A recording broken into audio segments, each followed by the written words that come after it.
Hello bachcho, let's read this question. The question says correct IUPAC name of the compound is, right?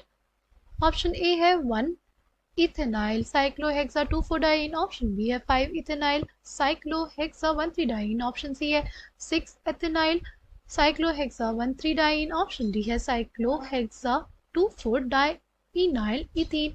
The key concept for this question is IUPAC nomenclature.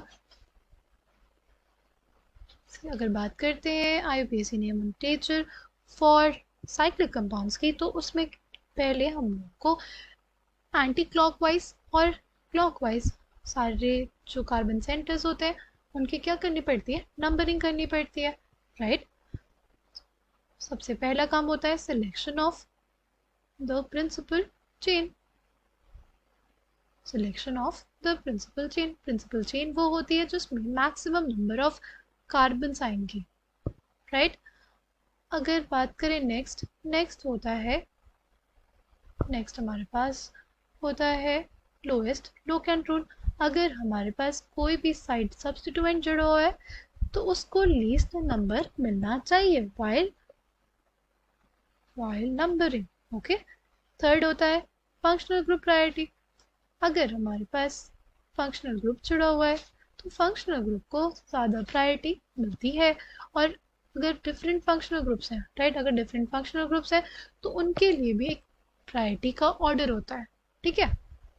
अगर बात करें formula की, IUPAC नाम लिखने के लिए ना, IUPAC naming करने के लिए एक पर्टिकुलर फॉर्मूला होता है, ठीक है, जिसमें हमारे पास सबसे पहले क्या आता है, सबसे पहले आता है प्रीफिक्स, फिर हमारे पास क्या आता है रूट वर्ड, फिर हमारे पास क्या आता है, फिर हमारे पास आता है प्राइमरी सफिक्स, फिर आता है सेकेंडरी सफिक्स, राइट। नाउ अगर बात करें इस पर्टिकुलर कंपाउंड की, तो देखो सबसे पहले आता है प्रीफिक्स, ठीक।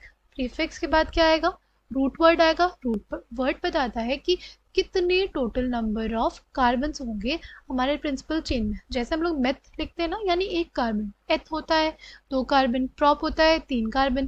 प्राइमरी सफिक्स क्या बताता है, बताता है कि कंपाउंड में एल्कीन है, एल्काइन है या एल्केन है, यानी अनसैचुरेशन के बारे में बताता है। और सेकेंडरी सफिक्स जो होता है ओइक एसिड या ऑल, ये सब यूज़ करते हैं ना, ओइक एसिड यूज़ करते हैं कार्बोक्सिलिक एसिड के लिए, या ऑल यूज़ करते हैं हम लोग अल्कोहल के लिए।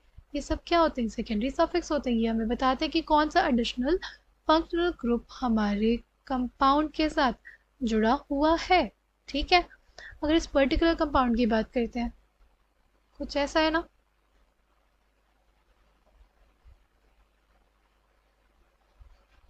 सी जो कॉन्जुगेटिंग डाइईन वाला सिस्टम है उसको प्रायोरिटी ज़्यादा मिलेगी, ठीक।